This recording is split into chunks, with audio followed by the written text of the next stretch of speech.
Igabot mo sarili mo.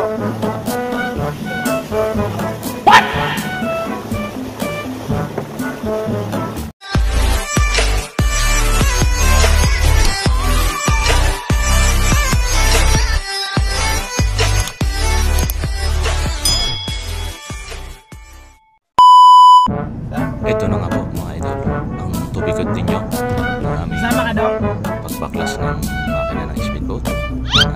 Dito na po ang time na aming isisi trial yung bagong makina ng speedboat. Sa mga idol, ito, binabagtas na namin ang haba ng isang kulungan.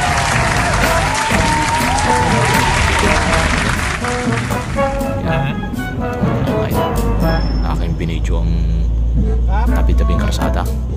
Pari ang bawa na rin yung tata. Ito mga daw ng GT-Sound. Aray yata ang Balanoy. Tawagin. Ito. Yan na yata yung tapat ng Balanoy. May di tuloy-tuloy pa. Yan. Aray mga ito ng tapat ng Morsillo. Palusong na pababa. Ito naman sa pababa ng papuntang si Spring. Mainit na mismo. Kung tawagin. Lugar ng mainit. Barangay ng mainit.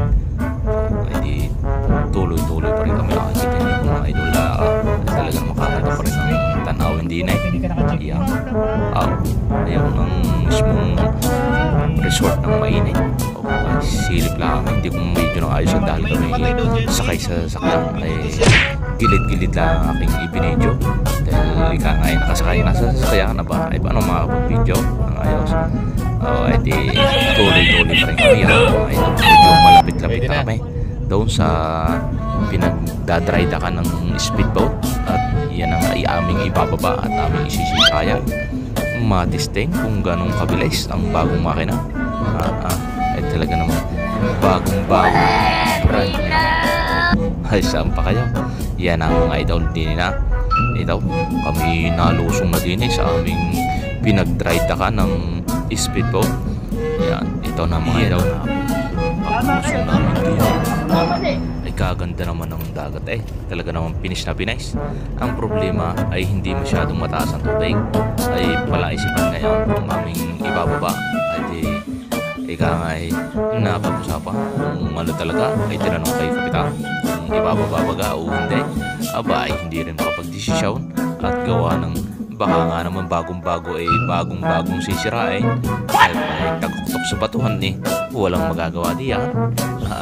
Ay di maya-maya pa habang inaayos-ayos pa ang kung ano-anong parts ng makina na ikakabit sa body ng speedboat para gumana ay di binidyo-video ko muna ring tabing dagat na rin kung paano talaga at pinag-iisipan niya kung ibababa-baga talaga o hindi. Pero kaya naman yung maliit lang na speedboat ay di habang inire-ready nga ay di ayan na mga idol.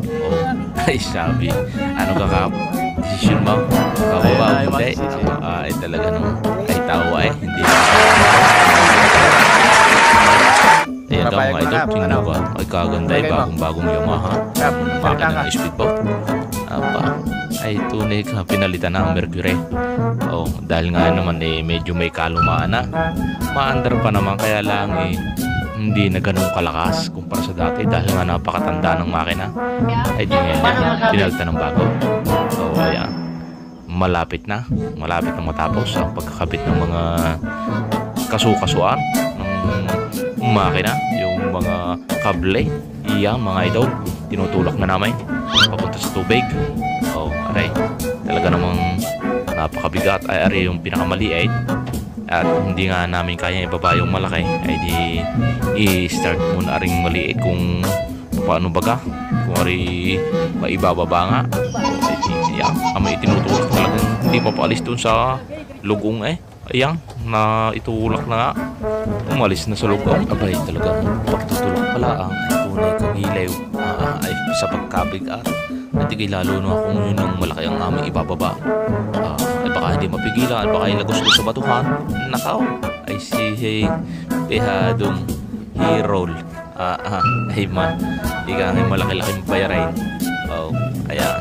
ire-ready na pagpadaos-os ng speedboat na rin. Di tinalian niya, talagang di pinapa-usad-usad palusong, dahan-dahan. Hindi ka nga dahan-dahan bigla at baka yan, dahan-dahan naman at tunay kang isang pagkakamali na ay baka milyon ang katapat pagsamahal na mararay, talaga namang milyon ang halaga ng makinang aray. Mga idol, talaga namang hirap na hirap kami sa pagbababa. Ay dahan-dahan bigla, tunay ka ay tulong-tulong na may kasamang ikang paglalaro, hindi na mawawala yun may sadyang kasama na sa buhay ng isang garinin trabaho, kasama ng paglulukuhan. Pero paglulukuhan man ay seryoso at baka ikang mabusiksik, ay nakaw, ay pag nabusiksik at nasira ay tunay kang giliw, sayang ang tuwa. Ayan na mga idol, nailapat na sa tubig. Hindi ka na dahan-dahan pa, kaunti pa, at talagang kailangang maisagad. At hindi na may nasa tubig na, hindi iba-iba na at talagang hayos na. Ay pag nailapat sa tubig, napakadali na. Palang kasama uli ay di si starring Philip Salvador, mga artistahin ng Altamare, at si Arnold Schwarzenegger, si Kapitan, ay di ika nga ay kasama din si Daniel Padilla at ang inyong lingkod. Yung dalawa ay hindi masyadong pangalan yun ng mekaniko at siya talagang install ng makinang aray. Sila yung pinadala ng kanila kumpanya ng Yamaha. Shout out sa Yamaha, sa makina. Yan nga aming ikang iniaayong. Talaga naman unay kagilay, walastik walang ay hirap na hirap si Sir Philip din pag-akya. Ayan, inadulas na. Tunay ka ay ayos lang naman. Ayan naman kasama din sa buhay. Ay pagkadulas naman talaga ng pier na yun, ay ako'y gusto din dumaan daw, ay baka lang ako'y madulas din. Kaya ako'y sa bandang ubig na dumaan sa gilid ng batuhan, dahil alam ko ang madulas. Ay kung masampulan din, ay di ako'y isa din sa tatawanan. Ay tunay ka, ay tama na yun. Kami na lang ang natatawa, pero may tawang kang wala namang pagkukutya. Yun sadyang dala ng samahan. Bakit ka naman ito? Ay labat na sa tubig. Ay tunay kayong ay talaga naman hindi pa umatonsay, hindi pa rin umatras. O ayun yata inagit na talaga namang kalsuyan na ang asko. Kaya sinuling ko lang ang isip ay para tumalab-talab at maibot ang ilisin ng makina. O ay hindi pa rin. Tunay ka naman, talaga lang mahirap palang pagka nagitnaan, nakalsuhan ang gitna, o ay kahirap din.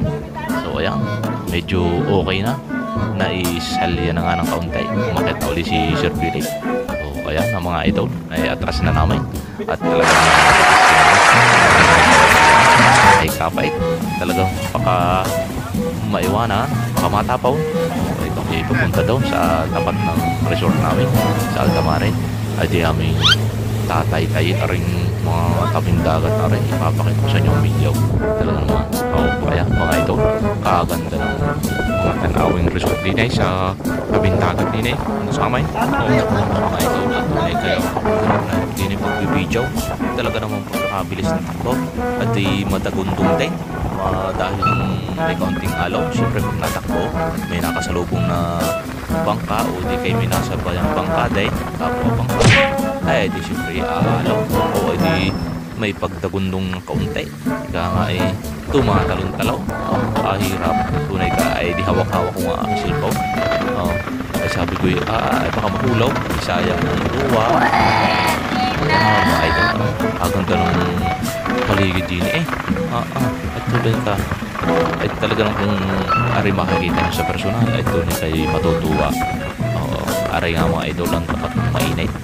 Yan, kami lilipos na din medyo papunta na kami ng Bandarao ng ikang Balanoy kung tawagin. So pinagdadaanan namin resort din yung resort ng Busiyaw, resort ng Dive Planet. Yan mga idol din ay pag kay matutuwa, ayan na mga idol, ang harap ng Altamare. Yan ang resort namin.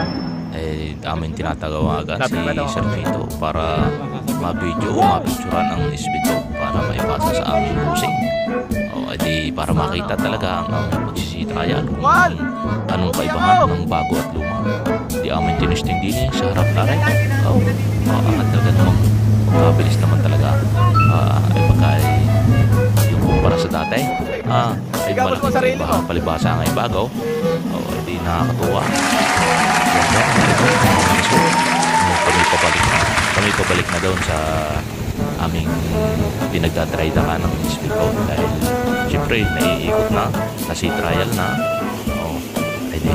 Uuwi na at baka abutin ng bagyo. Talaga namang may dilim laging ulan din sa amin pagbasit ng ulan. Laging susubok-subok ang ulan. Laging may dilim. Tunay ka nakakatakot naman Yan ka mga idol. Sabi ko sa inyo, yan ang Busiyaw. Yung mga dilaw-dilaw na cottage na yan. Pagkaganda naman yan sa personal. Kung kayo naririnig at inyong matatanawan, ikaw, ay pagkaganda. Lalo na kung inyong malalapitan. Yan ka mga idol. Kaya magtuwan-tuwa din. So yan, pabalik kami. Lumipos na ulit kami din mga idol sa tapat are. At talagang pagka lumakas ang agos, ay pagkakain na repulon din at talaga naman parang washing machine sa sobrang lakas ng agos din sa tapat na are. Basta din sa paglipos ng kantuhang are, talaga naman ay pagkalakas lagi din ng agos. Nakakatakot. Hindi kayo sanay, ay talagang kayo makukulit din ng kaunti. Isang pala, isang makina na bagong kabit din sa isang malaking speedboat namin. Hindi talaga kayang ibaba, ay di sa susunod na laan. So ayan mga idol, ay dahan-dahan kayo. Ay ikaw, ayos. Ay talagang kaunting ingat at talagang napakadulos nga naman ang pier na rin. Pier ni Doktor, kami nakikidrydock lang muna din Ay kaibigan ng aming busing din sa malapit sa aming resort. Paano masabi? Masarap pala talaga pag may kaibigan at talaga pag garning kang maidadrydock. Siyempre, hindi makakapag-drydock din makakapagsabi kang makikiparking muna. So yan mga idol, aming isasalya na uli, ipapataas na uli yung speedboat. Inire-ready ni Kapitan paano isasalya ang speedboat. Talagang kahirap din naman yan. Yung pagbababa ay talagang mahirap na. Ay di lalo na ang pagsasalya. Ay nakakatakot at baka bumantiwas, paakyat. Dahil medyo may kataasan nga naman yung pier na are. Unang-una ay mataas, ay pangalawa ay napakadulas pa at medyo may kababaan ng tubig. Kaya talagang kaunting ingat. Aray si Daniel ay nagpapatama doon sa mismong salyahan ng speedboat doon sa bakat. Ayan, ayos na, isalya na. Tutulak ng pataas. Sabi yung si Kapitan nadadulas day. Talaga namang tinawanan. Ayun ay talaga namang ayos lang naman. Sadyang dalan din panahon. Ay kasama na ang tuwa, kasama na ang kalukuhan. Ay yun hindi tawang pagkukutya. Talaga namang yun dalala ang sama ng dulas. Ayan. Ay di habang isinasadya, ay yun na may nadulas naman. Ay kang matindi naman. Talaga namang nahili pa yung unang dulas. Talaga namang dumulas pa uli. Tunay kayo. Pero ayos lang naman. Hindi ka kaunti lang hindi na tuong lalakan. Ayan, habang tinatama sa diretsyong kanal pier na rin, ay di ayan, tunay na talaga naman dahan-dahan pa rin. Maisalya na yan ang nga po. Madali-dali na yan. Ay di nung maisalyang gaya ay aming tinuntungan na. at talaga namang mahirap kung tunay kayo.